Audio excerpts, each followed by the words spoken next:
And that's not quite so difficult. After the Old Vic season, you then played in a series of very successful West End comedies. The first one was The Rehearsal, and it was meant to be for a limited season. And then I did The Shaft with a double bill, The Private in the Public Eye, and then Mary, Mary. I mean, I enjoyed them all, in a way. It seems ungrateful to say anything else, but I found the length of time, and what we were talking about earlier, about the concentration and keeping it going, overwhelmingly exhausting. And I really wasn't equipped at the time to do it. Well, let's get back to the National Theatre, and we can look at a scene from Ibsen's play, The Master Builder. It's from the first act, in which Hilda Wangel, which is the part you play, unexpectedly arrives at the house of Solness, the architect, with a pack on your back, like some kind of modern beatnik. That's right. And Solness is, of course, played by Sir Laurence Olivier. Master Builder Solness, you even sign your name like that. Yes. I've always wondered, why do you not call yourself an architect? I never have. Well, all the others do, and they're your inferiors. Perhaps it is because I never took the degrees and had to teach myself. Master Builder seemed good enough to me. Master Builder, yes, I like the sound of it, too. This isn't your writing. No, that's my secretary. Male or female? Female. Married? No, single. Single? But soon to be married. Oh, how nice for her. Yes, but hardly for me. I shall have lost a very good secretary. Can you not acquire another one just as good? Would you care to apply for the post? No, I should not. There must be other things to do in life besides entering lists in ledgers. What do you think? Such as a few little things to purchase in the town tomorrow. Pretty things to wear. No, all that can wait. Besides, I haven't any money. Ah, no money and no luggage either. Not a thing in the world. What is more, I don't care. I'm here and I don't care. I like you for that. Only for that? No. Not only for that. Your father is still alive? Yes. Are you thinking of taking a college course here? No. How long do you plan to stay? It depends. Have you a notoriously bad memory? I don't think so. Well, then why have you not spoken to me of our first meeting? What, 10 years ago? Why, what could there be to speak of? Can you stand there and say that?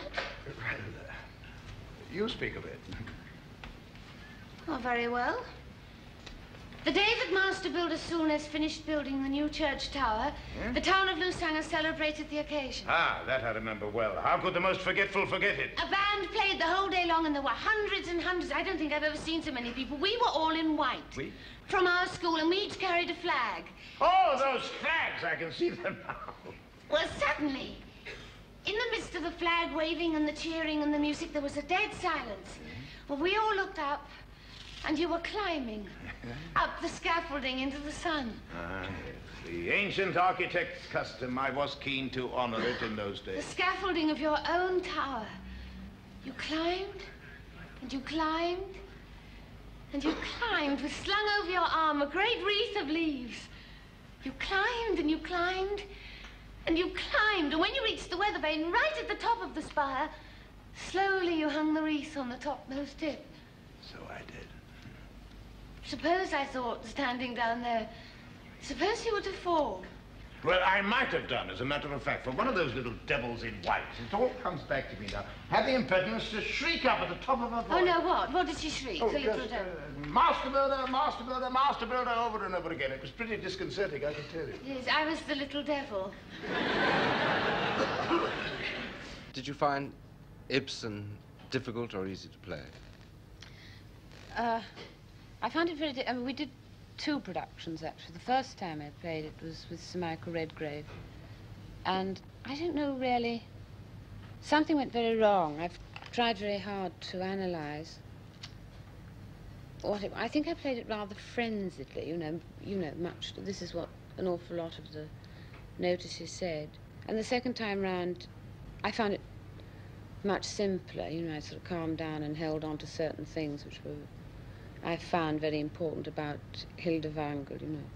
I think what I did too much in the first one was sort of work on the mysterious and strange thing of it, which in actual fact it isn't. Did you perhaps get bothered by Ibsen's layers of meaning in this? Well, I think, no, I don't think that was so much the problem with The Master Builder is that there are 3 acts, and it's rarely a duologue. In actual fact, one found that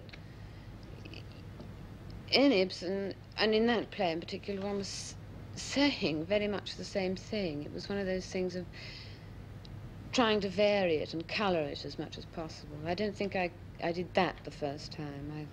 How big a gap was there between the 2 productions? Oh, not very long. I'm awfully bad at dates because I never seem to sort of work out anything. It wasn't really very long.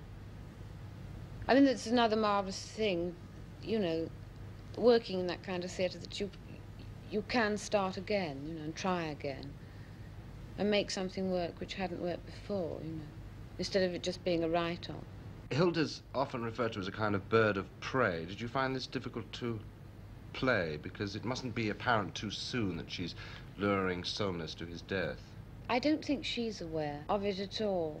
I mean, I found very much with Hilda that it's something in it, something very much that happens to you when you've just left school, that you can make anything happen, that if you will it enough, it will. But you know what I mean? If you sort of go on long enough saying it must happen, it will happen, it will, which is in actual fact a line of Hilda's. You've played many parts at the National Theatre opposite Sir Laurence Olivier. Has this must have been enormously beneficial to you as an actress? At the beginning it was very hard. The first play was Othello, which absolutely terrified me because it was extraordinary casting. And always Sir Laurence is, I mean, he's got an extraordinary sort of aura around his name, you know. I found I was very nervous of him. It's very unfair on Sir Laurence, but it's bound to happen, you know. You are in awe of him very much. Are there any specific things which you know in yourself that you've learned from Sir Laurence? You don't learn specific things from actors. I mean, you don't learn, oh, that is the way you say that kind of line. I've learned a lot from him about discipline. Or rather, I haven't learned. I mean, I wish I had. He has enormous self-discipline and control as an actor. Of course, Desdemona's a very difficult part to play because she's very innocent and very virtuous, and by today's values, these are very boring virtues. Did you find this? John Dexter, the director, sort of did point out that she has no mother and obviously had coped with the household in Venice and sort of had run the affairs fairly efficiently. So she doesn't necessarily have to be that very weak and withdrawn and sad, quiet creature who just sits around and sings a lot, you know. And also, of course, she defies her father to the extent... Exactly, you know, she has a mind of her own, very much so, and defies her father in the Senate. And now, at the National Theatre, you've played 9 parts. What's your favourite part, is really what?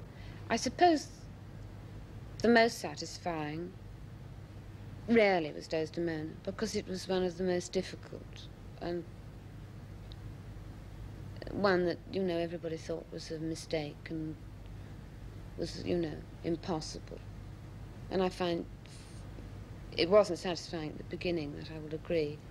It's something that I think I have managed to work on and make better. And of course, it's one of your first, or one of your few, tragic roles in the theatre. Well, it was really my very first, I suppose. And also the fact that it was Shakespeare, which is rather difficult for somebody who plays light comedy. Do you have ambitions to play other tragic parts? Frequently you get actors or actresses who have a great passion to play one part. I don't at all. I'd far rather rely on other people's judgment. You know, other people can see things in you that you can't. For example, you know, why should John Dexter see me as Desdemona? I doubt if very many other people would. I didn't see myself in it. Maggie, it's as a comedienne that you're best known, and so let's talk specifically about comedy and